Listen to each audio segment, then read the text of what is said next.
নমস্কার বন্ধুরা, আমি শঙ্কর টেক ইলেকট্রিক্যালের পক্ষ থেকে আপনাদের স্বাগত।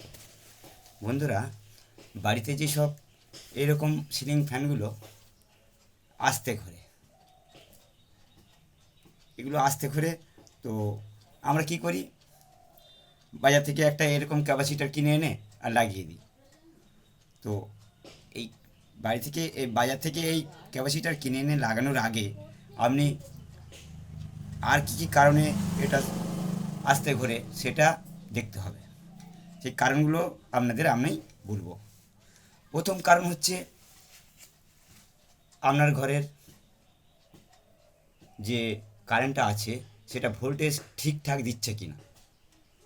আচ্ছা, তারপরে ভোল্টেজ ঠিকঠাক না দিলে আস্তে ঘুরতে পারে। তারপর আপনার এই বিয়ারিংয়ে আছে, এখানে এই যে বিয়ারিং আছে, এই বিয়ারিং খারাপ হয়ে গেলে আস্তে ঘুরতে পারে। কয়েল অনেক পুরানো হয়ে গেলে আস্তে ঘুরতে পারে। বিভিন্ন কারণে এইগুলো আস্তে ঘুরতে পারে। তো বন্ধুরা, প্রথমেই আমরা দেখব যে বাড়িতে যে আর সব ফ্যানগুলো আছে, এই যে ফ্যানটা আস্তে ঘুরছে সেই ফ্যান ছাড়া আর যে ফ্যানগুলো আছে সেইগুলো আমাদের ঠিকঠাক ঘুরছে কি না দেখে নেব। যদি বাড়ির যে ফ্যানগুলো আছে যদি ঠিকঠাক ঘোরে, তো বুঝবো যে বাড়ির আপনার ভোল্টেজ ওয়ারিং ঠিক আছে, ভোল্টেজ সাপ্লাই ঠিক দিচ্ছে। তারপরে দেখব এটা আমরা এরকম করে নেব, এই ফ্যানটা এরকম করে নেব। যদি এরকম এরকম ইজি না ঘোরে, যদি একটা সামান্য খ্যাট খ্যাট খ্যাট খ্যাট করে আবার একটা আওয়াজ হয়, তাহলে বুঝতে হবে এই ফ্যানের বিয়ারিংটা খারাপ হয়ে গেছে। তখন এই বিয়ারিংটায় সমস্যায় ফ্যান আস্তে ঘুরতে পারে। তারপরে অনেক সময় এই ভিতরে যে কয়েল থাকে, কয়েলগুলো অনেক সময় শর্ট হয়ে যায়। শর্ট হয়ে যাওয়ার পরে কয়েলটা খারাপ হয়ে যেতে পারে, তার ফলেও আস্তে ঘুরতে পারে। তো বন্ধুরা, এইগুলো সব সমস্যা, আপনার বাড়ির ভোল্টেজ ঠিক আছে, আপনার বিয়ারিং ঠিক আছে, কয়েল ঠিক আছে, সব কিছু ঠিক থাকার পরে তারপরে আপনি এই ক্যাপাসিটারটা পরিবর্তন করবেন। তা না হলে অনেক সময় দেখা যায় যে ক্যাপাসিটিটা পরিবর্তন করার পরেও আস্তে ঘুরছে, তার মানে আগের ওই কারণগুলোর জন্যই আস্তে ঘুরছে। তো বন্ধুরা, এই ক্যাপাসিটারটা পড়ানোর আগে আপনাদের দেখতে হবে যে ক্যাপাসিটারটা ঠিক আছে কি না। সেই জন্য আপনাদের কাছে আমি দুটো ক্যাপাসিটার এরকম নিয়েছি। একটা এটা খারাপ ক্যাপাসিটার আর এটা ভালো ক্যাপাসিটার।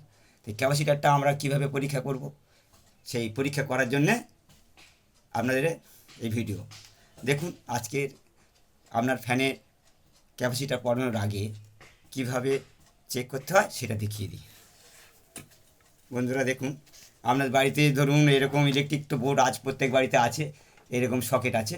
এই সকেটে আমার কাছে সিরিজ লাইন আছে, সেটা আপনাদের দেখানো দরকার নেই, কেননা প্রত্যেক বাড়িতে তো সিরিজ লাইন এরকম থাকে না। সেই জন্য আপনাদের বাড়িতে যা আছে সেটাই দিয়ে দেখাবো। তা প্রথমে আমরা এই ক্যাপাসিটারটা নিলাম, ক্যাপাসিটার নিয়ে এখানে দিয়ে দিলাম। এখানে ভিতরে দুটো তার ভিতরে ঢুকিয়ে দিলাম। ঢুকিয়ে দেওয়ার পরে দেখব যে দুটো তারের মুখ এবার আমরা শর্ট করে দেখব। যদি এই সামান্য একটা আলো জ্বলে উঠছে, দেখুন এই সামান্য আলো জ্বলে দিলে তার মানে এই ক্যাপাসিটারটা খারাপ, খুব জোরে ফায়ার করতে হবে। এবার আমি দেখুন এই ক্যাপাসিটারটা নিয়ে এই দেখুন আপনাদের দেখাচ্ছি। এই ক্যাপাসিটার নিয়ে 2-1 সেকেন্ড ধরার পরে এইবারে আমরা দুটো তার একসঙ্গে ফায়ারিং করে দেখুন কত জোরে আওয়াজ হলো, মানে কত জোরে একটা ফায়ার হয়ে গেল। তার মানে যদি কোনো ক্যাপাসিটার এরকম ফায়ার না হয় তাহলে সেটা বুঝবেন যে সেটা খারাপ আছে, এটা খারাপ আছে। যদি এই পুরানো ক্যাপাসিটার যদি এরকম যদি ফায়ার হয়, তার মানে এই পুরানো ক্যাপাসিটারটা কিন্তু ভালো, সেটা তাহলে নতুন ক্যাপাসিটার পাল্টানোর দরকার নেই। যদি ফায়ার হয় তাহলে এটা ভালো। তো বন্ধুরা, তারপরে এবারে যদি আপনারা এবার ওই ক্যাপাসিটারটা পরিয়ে দিলেন, দেখবেন যে আপনাদের ফ্যান জোরে ঘুরছে।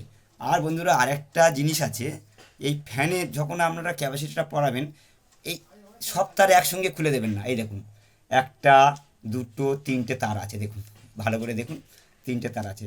যদি আপনারা সব তার একসঙ্গে খুলে দেন, মানে ক্যাপাসিটারটা যে তার মানে যদি এই তারের সঙ্গে লাগানো পড়ে যায়, তখন ক্যাপাসিটারটা কিন্তু উল্টো ঘুরে যাবে, তখন আর মানে উল্টো ঘুরবে না, মানে ঠিক দিকে ঘুরবে না। সেই জন্য বন্ধুরা আপনারা কী করবেন, এই একটা তার খুললেন, ক্যাপাসিটারটা একটা মুখ আটকে দিলেন, দেওয়ার পর আবার সেখানে দিয়ে দিলেন, এখানে আটকে দিলেন। আরেকটা তার খুলবেন, আরেকটা তার খোলার পরে আটকে দেবেন, আবার সেরকমভাবে আটকে দেবেন। তাহলে আপনাদের আর ভুলটা হবে না যে এই উল্টো দিকে ঘুরবে। আবার আপনি সারাদিন ক্যাপাসিটার পড়ালেন, সারাদিন লেগে গেল এই কাজটা করতে, কেননা আপনি দেখবেন যে উল্টো ঘুরছে। কেন উল্টো ঘুরছে? তখন ওই উল্টো ঘোরানোর কারণ হচ্ছে তার উল্টো দেওয়ার জন্য উল্টো ঘুরতে ঘোরে। তো বন্ধুরা, এই আপনাদের মানে ফ্যানের যদি অন্য কোনো সমস্যা থাকে তো আমার কাছে কমেন্ট করবেন, তো আপনার উত্তর দেওয়ার চেষ্টা করব। আর বন্ধুরা, আমার এই চ্যানেল যদি আপনাদের ভালো লাগে, লাইক সাবস্ক্রাইব করবেন। নমস্কার।